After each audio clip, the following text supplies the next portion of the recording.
Bon, eh bien, bienvenue à tous. Bienvenue à tous, bienvenue dans cette session sans doute la plus pointue, la plus technique, la plus difficile de Blend. Ce sera le code expliqué à ma mère. Voilà. Donc, si vous êtes codeur et que vous êtes venu pour vous marrer, c'est possible que, j'espère que vous allez vous marrer tout du long. Si vous n'êtes pas codeur et que vous êtes venu pour essayer de comprendre et de mieux connaître le code et les codeurs, vous allez vous marrer peut-être à 10% des vannes, et pour le reste, il va falloir demander à votre voisin. Et c'est pour ça que je serai indulgent et vous pourrez rire avec quelques secondes de retard. Merci. Alors, cet été, j'étais chez ma mère. Quelqu'un que je connais, à vrai dire, quelqu'un que je connais depuis un moment.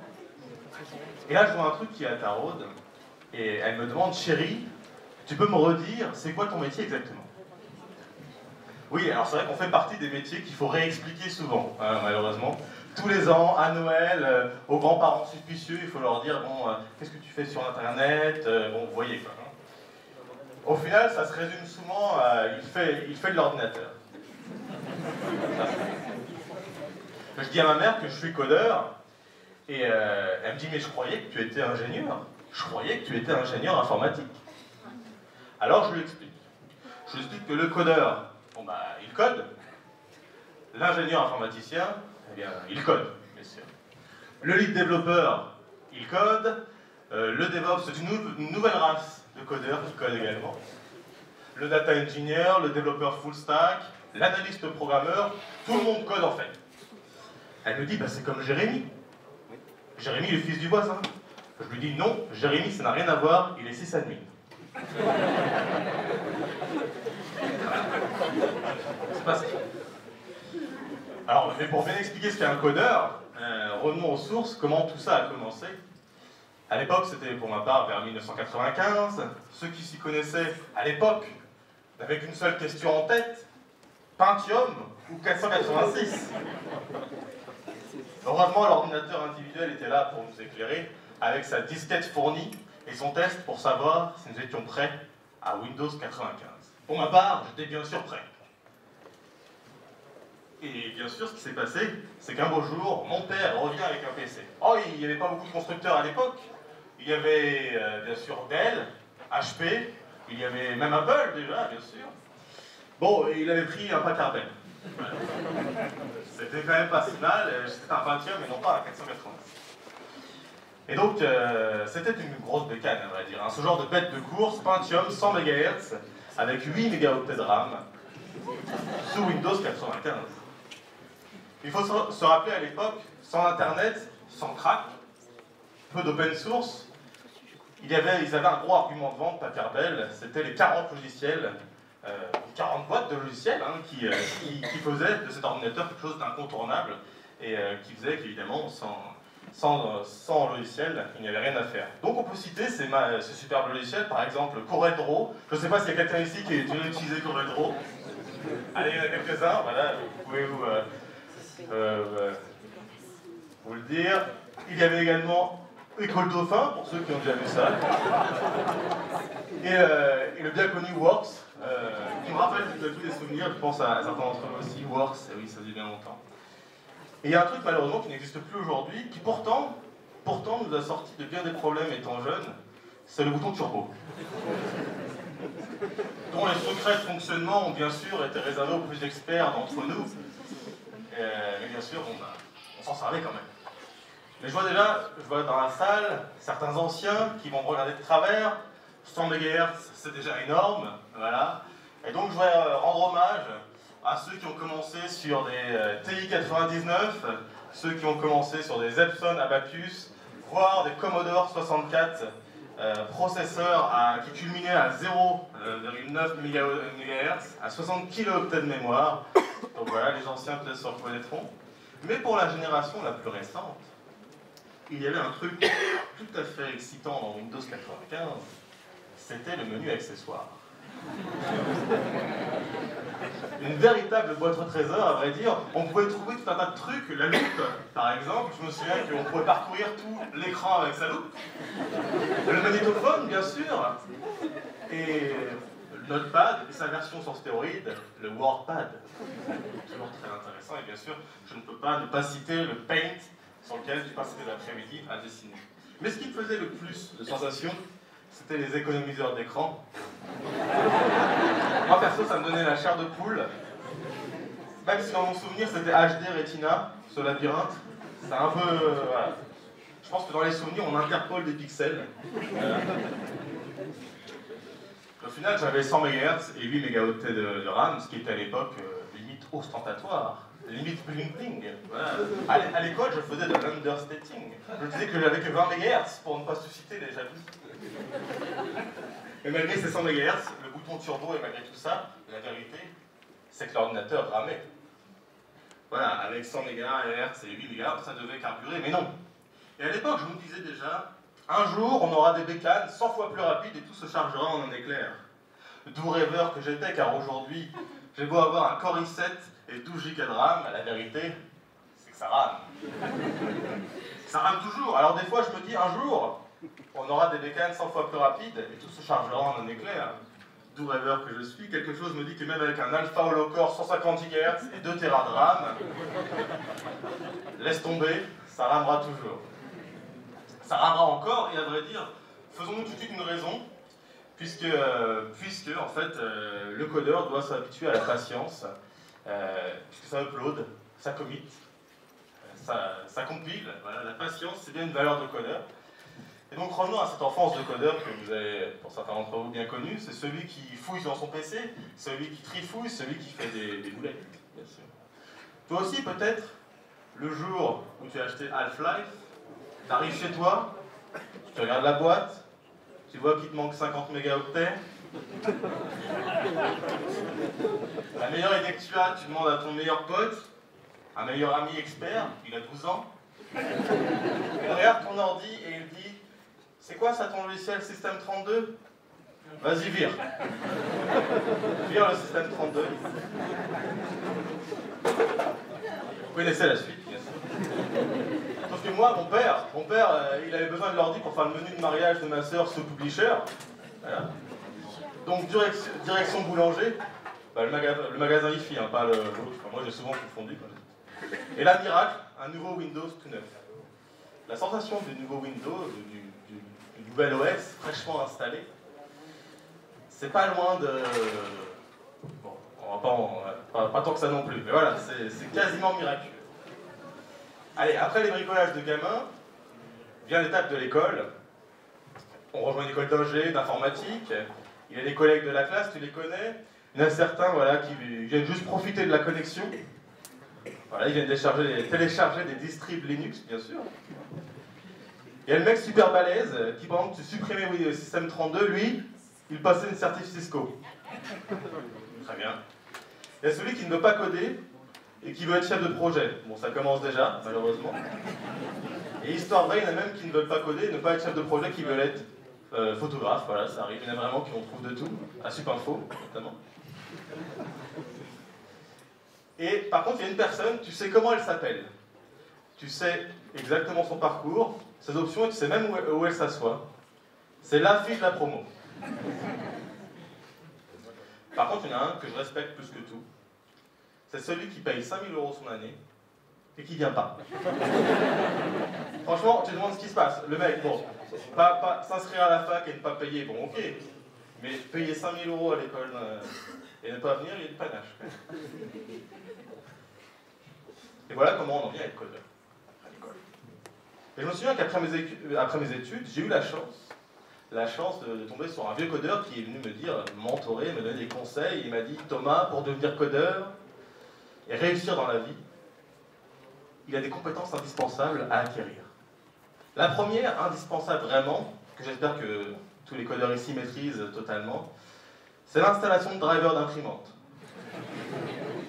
Savoir installer une imprimante, on ne vous l'apprend pas forcément en cours, erreur, faute grave des écoles. Tous les codeurs sont confrontés, à un moment donné de leur carrière, à ce défi. Moi-même, un jour, j'ai dû installer une imprimante Wi-Fi au bureau. J'ai fait la différence directe avec les autres. Et à contrario, j'ai un collègue codeur, je me souviens, il n'y arrivait pas, et aujourd'hui, il a raté sa vie, il code en VBA. c'est un développeur Excel. Voilà. Bon, il en faut. Mais ça ne suffit pas, malheureusement pas toujours, hein, comme compétence. La dernière fois, j'ai un autre collègue qui vient me voir, il me dit « Thomas, j'ai un problème avec mon clavier, les chiffres sont cassés. » Et là, c'est là que je sors le numlock. C'est vrai, c'est une astuce qui se transmet de codeur en codeur, qui permet de réparer les chiffres cassés. J'ai d'ailleurs sauvé des milliers d'heures d'employés dans la boîte, j'ai eu des primes exceptionnelles pour ça, pour maîtrise du numlock. Voilà. Évidemment, ça, ce sont des compétences de base indispensables. Il y en a une autre qui peut être très utile, c'est l'expertise en réparation Android. Tu as toujours un noob qui ne sait pas router son Android. Ah, les noobs, bien sûr. Tu vois, c'est le genre de personne qui répond au spam. Tu vois, et pour le coup, là-dessus, je pense que je préfère les gens qui ont des iPhones. Parce que bon, vous connaissez les gens qui ont des iPhones, ils sont très fiers. D'ailleurs, les gens qui ont des iPhones, ils sont tout fiers. Et je dis que je préfère Apple parce qu'en fait, quand quelqu'un vient avec son iPhone, il me dit bah, j'ai un problème avec mon téléphone. Je le regarde, je lui dis bah, va au Genius Bar. Ils ont des Genius chez Apple, voilà, donc allez voir. L'autre compétence qu'il faut maîtriser, et c'est très d'actualité d'ailleurs, c'est la maîtrise des convecteurs temporels pour mettre en ligne le site IR. Parce qu'effectivement, on demande souvent de mettre en ligne IR, et à part maîtriser les convecteurs temporels, je ne vois pas comment. Encore une fois, ce sont des compétences de base pour entrer sur le marché du travail aujourd'hui. Et il y a beaucoup d'opportunités professionnelles pour les codeurs, et tant mieux pour eux, pour nous. On peut travailler sur des grands projets, on peut travailler sur des projets qui concernent des millions, voire maintenant des milliards de personnes, c'est génial. Et d'ailleurs, en parlant de milliards, qui est-ce qui crée de la valeur aujourd'hui? Ce sont les codeurs. La vérité, ce sont les codeurs qui créent de la valeur. Il suffit parfois de quelques lignes de code, un petit logiciel pour gagner des milliards de dollars, par exemple, chez Volkswagen. Ah non, mauvais exemple. Un petit logiciel qui leur coûte cher. Mais bon, admettons aussi qu'on rigolait sur les sysadmins. La vérité, c'est que voilà, c'est un peu le même métier aussi, à certains égards, et qu'ils ont aussi beaucoup, un beau futur devant eux, les sysadmins. Il y a tellement d'objets connectés qu'on verra bientôt fleurir les sysadmins at home. Par exemple, voilà, on aura ce genre de personne qui déambulera dans les rues et qui viendra vous réparer votre serrure connectée quand vous serez à la porte, qui viendra réparer votre ampoule connectée qui ne voudra plus s'allumer. Et le jour où vous aurez un conflit de récipient entre votre réveil matin et votre lit intelligent, vous serez bien content de trouver quelqu'un pour vous installer l'IPv6. Donc le sysadmin at home, voilà, il faudra... je pense que c'est un bon métier d'avenir. Codeur ou sysadmin, au final, même combat, à vrai dire, et surtout, même type de profil, des facultés extraordinaires. Par exemple, je vais vous donner quelque chose que moi je trouve particulier chez les codeurs, mais qui me concerne, c'est la question du presse-papier. Je ne sais pas si vous, mais moi quand je fais CTRL-C, je sais, quoi qu'il arrive, que j'ai quelque chose sur CTRL-V. Ça m'est arrivé même, dans certains cas, quoi qu'il arrive de m'en souvenir, ça m'est arrivé de mal dormir, et de me rendre compte qu'en fait j'avais quelque chose dans mon presse-papier, de devoir me lever, et d'aller faire CTRL-V sur le clavier pour retrouver la sérénité avant de dormir. C'est une histoire vraie, bien sûr. Il y a un autre truc spécifique aux codeurs, c'est qu'on voit les adwares. On les voit, on les comprend, on les sent. C'est comme un sixième sens, je ne l'explique pas, à vrai dire. Parce que nous, quand on va sur speed test, par exemple, on sait bien que démarrer en haut, c'est pas pour démarrer le test. Je ne sais pas pourquoi nous on le voit, pas nos parents, et pas notre mère. Et que quand on arrive sur ce genre de site, on sait bien que le bouton download, c'est celui-là et pas les autres. Ça, les codeurs, ils le sentent au fond d'eux-mêmes. On a beau avoir des super compétences, la vérité, c'est qu'il y a pas mal de choses sur lesquelles on galère, nous les codeurs. Genre, moi je connais des codeurs extrêmement intelligents, très pointus, ils font de la virtualisation, ils sont polyglottes, multilangages, ils gèrent des code review, des compilations de kernel Linux, même refactorer le code des autres, ou estimer le temps pour développer un module, ce qui en soit déjà pas évident. Ils arrivent à le faire, mais il y a un truc sur lequel ils butent, c'est nommer les variables. C'est vraiment quelque chose de très difficile, et franchement, des fois, moi j'ai voulu tout arrêter dans la vie, parce que le seul nom qui me venait pour nommer ce putain de tableau, c'était data. Franchement, un tableau de données, t'as envie de l'appeler data, t'as juste envie de l'appeler data DB, quoi. Un autre problème avec les codeurs, c'est qu'autour d'eux, la notion de temps devient très relative. Il y a le 5 minutes, c'est quand avant d'ouvrir le projet, tu as 5 minutes, ok 5 minutes. Il y a le 5 minutes, 1 heure, après avoir vu l'architecture du projet, très vite qui peut se transformer en 5 minutes demain. Malheureusement, ce qui arrive aussi souvent, c'est que à la fin, ça finit en 5 minutes, oublie-moi à tout jamais. C'est le problème de l'estimation du temps des codeurs. Je le rappelle, c'est un des gros problèmes du codeur. Donc je parlais de petits défauts, et on en a aussi presque des tocs, on peut le dire. Hein, qui n'a pas chez soi, dans son placard, des boîtes qu'il n'a pas achetées? Moi perso, je me souviens quand j'ai acheté un de mes premiers PC, rue Montgalet à Paris, je suppose que vous connaissez rue Montgalet, il existe encore quelques-uns là-bas. Il m'a dit garde les boîtes pour la garantie. Le matos est à la poubelle, la garantie est passée, mais j'ai les boîtes. On ne sait jamais. On ne sait jamais. Du coup, ma mère, des fois, elle vient me voir, elle dit dis donc, t'es toujours devant ton ordi, t'as pas d'amis, sors un peu, qu'elle me dit. Je lui dis non, il y a Stack Overflow. J'adore aller sur Stack Overflow parce que sur Stack Overflow, il y a plein de mecs, tu les connais. Il y a d'ailleurs ce genre de mec, tu connais peut-être, c'est le mec qui pose une question hyper bloquante, qui apparemment bloque tout son projet. Il est là, il pose la question et il doit attendre le mec. Il est comme ça. À mon avis, il attend. Mais il y a aussi quand tu trouves la réponse à ta question et que personne n'a trouvé la réponse, mais le pire du pire, c'est le mec qui a exactement le même problème et qui répond juste « c'est bon, j'ai trouvé, salut ». Balance la solution. Voilà. Le pire, donc c'est bien ça.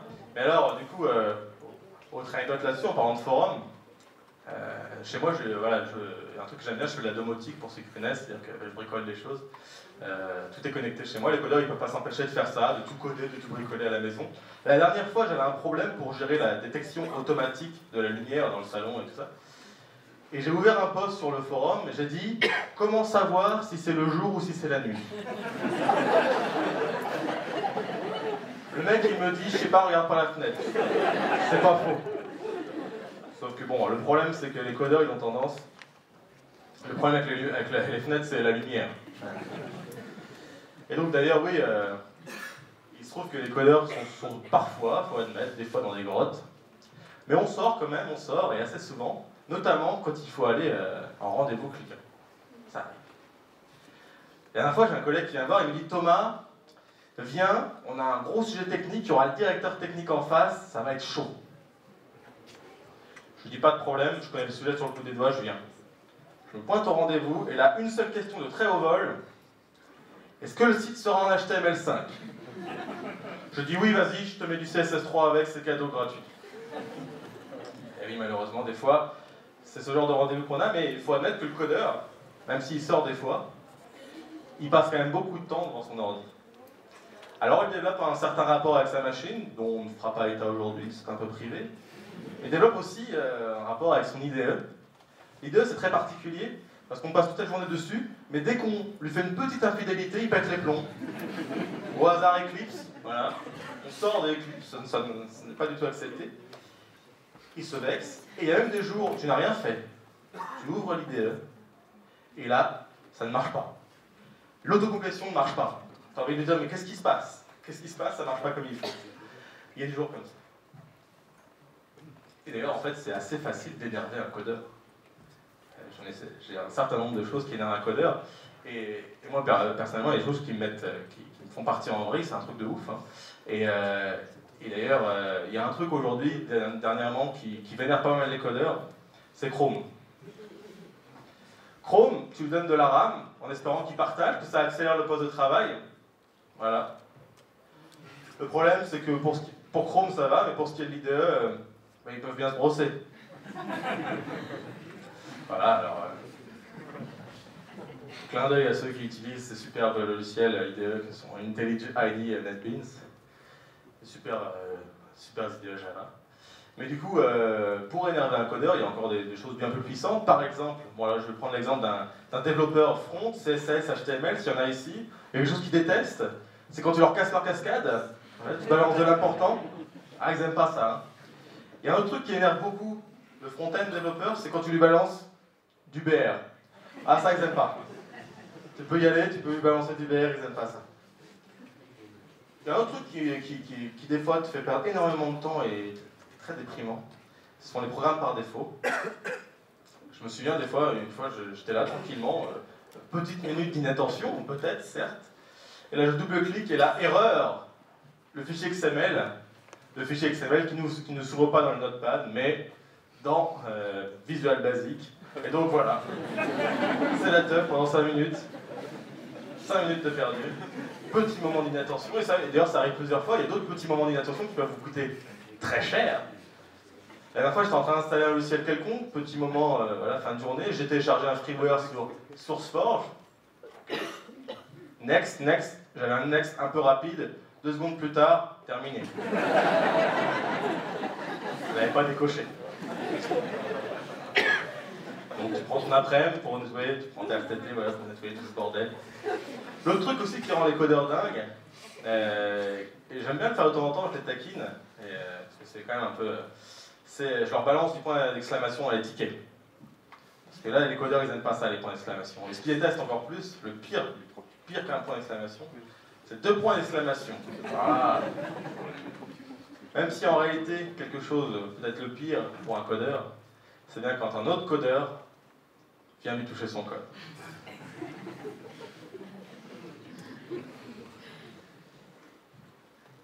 Il y a quelque chose aussi quand même qui doit être mentionné quand on parle d'énervement de codeur. Parce que la dernière fois, ma maman, elle vient me voir, elle me dit, je vois bien qu'elle a un truc dans la tête. Elle m'a posé une question qui pourrait renverser la maison, elle me regarde très sérieusement, elle me dit, c'est quoi le problème avec Internet Explorer?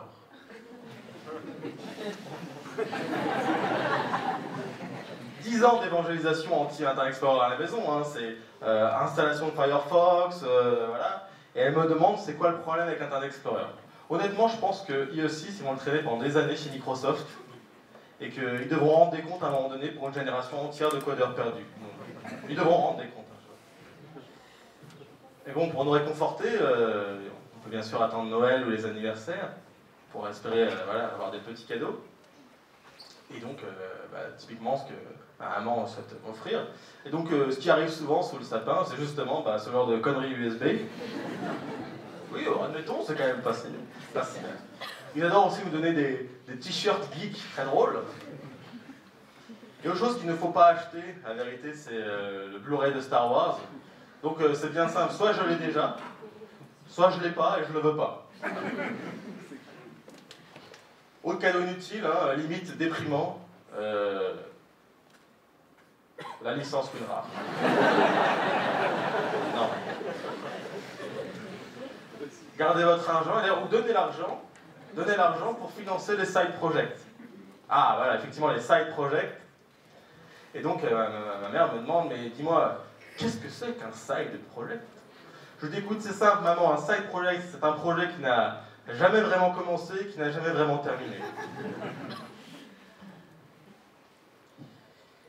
Et donc, au final, elle finit par me demander, après tout ça, elle commence à comprendre quel est notre métier, qu'est-ce qu'on fait. Elle fait, mais donc tu codes, c'est ta passion, ça t'anime, t'aimes ça. Et en fait, c'est vrai que du coup, je me pose la question des fois où je me dis que certaines choses qu'on développe, c'est uniquement pour placer la publicité au bon endroit au bon moment. C'est vrai. Même si en réalité, des fois, il faut quand même admettre qu'on a une certaine sensation de satisfaction énorme quand on a créé une fonction, qu'elle a été utilisée plein de fois et qu'elle est parfaite. Ou même quand le code est si beau, si factorisé, si concis, que la notation est parfaite, que c'est de là, on voudrait l'encadrer, à vrai dire. Une fonction qu'on voudrait encadrer et la garder toute notre vie. Même si des fois, à nouveau j'ai des doutes, quand chaque année, je relis le code de l'année précédente, et je me dis, putain, je devais être bourré. Est-ce que je suis un idiot qui, chaque année, trouve mon code d'avant idiot? La vérité, c'est que même des fois, je me pose la question, est-ce que je ne devrais pas tout arrêter? Est-ce que je ne devrais pas être berger, par contre, un autre métier, ne pas être sur l'ordinateur toute la journée? Mais très vite, ce qui se passe, c'est que tout tout à coup, je me dis, on verra ça plus tard, j'ai un bug sur mon framework, un truc vraiment urgent, qu'il faut régler maintenant. Et donc je vais y aller d'ailleurs. Merci à tous, et bonne journée.